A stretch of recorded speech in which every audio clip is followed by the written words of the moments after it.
You sit down to learn a complex new skill, and within 20 minutes, you're hitting the same wall over and over. You miss the chord, you drop the ball, your code breaks. The immediate impulse is to quit and assume you just don't have the talent for it. Your brain functions as an automatic goal-seeking mechanism, utilizing errors as steering signals to navigate toward a target. It requires those mistakes to calibrate its course. After World War II, scientists like Dr. Norbert Wiener studied how automatic goals-driving machines actually worked. They realized that whether it's an electronic guidance system or the human nervous system, the underlying logic is the same. Both systems rely on arrow data to find their target. Grab a pen and a piece of paper. We are going to construct a 4-step trial and error loop for the specific skill you are trying to learn right now. Understanding this mechanism allows you to view mistakes as raw navigational data rather than personal failures, providing a direct route to mastery. Step 1 is programming your target.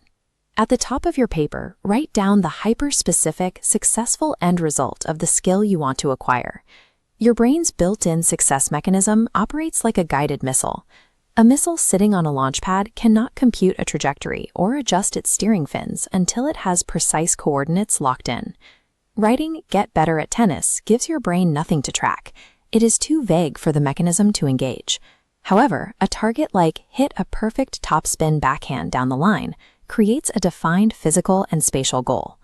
At this stage, do not worry about the specific mechanics of the movement. Trying to consciously force the exact sequence of muscle contractions before you even start jams the automatic process. Clarity regarding the end result is the mandatory trigger. Once the target is set, your subconscious problem-solving process activates to handle the means. Step 2 is the launch. You must make your first attempt at the skill immediately, accepting that it will be clumsy.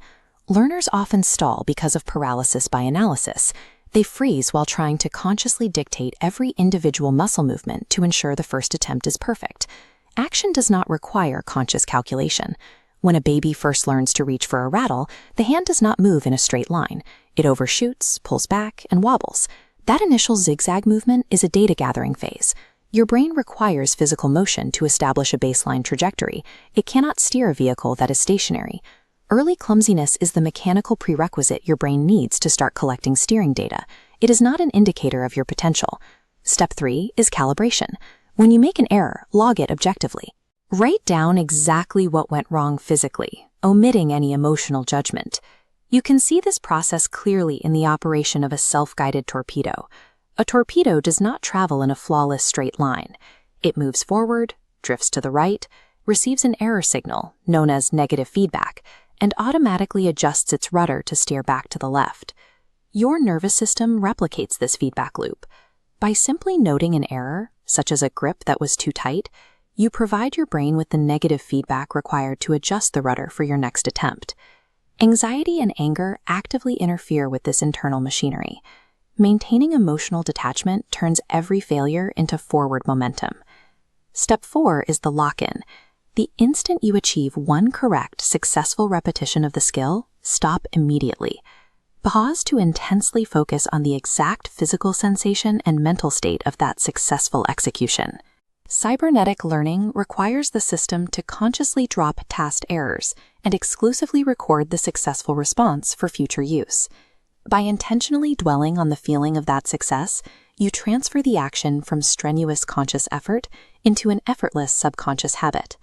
You now have a completed worksheet, a clear target, permission for a clumsy zigzag, a method for objective feedback, and a lock-in protocol.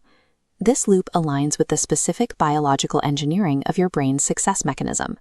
Once you establish a clear goal, trust your internal mechanism to manage the precise action steps. Excessive conscious effort often defeats itself in mental workings. Apply this 4-step loop to your chosen skill consistently for the next 3 weeks as part of a 21-day challenge. State the skill you are committing to in the comments below to cement your shift from a frustrated learner to a self-correcting machine.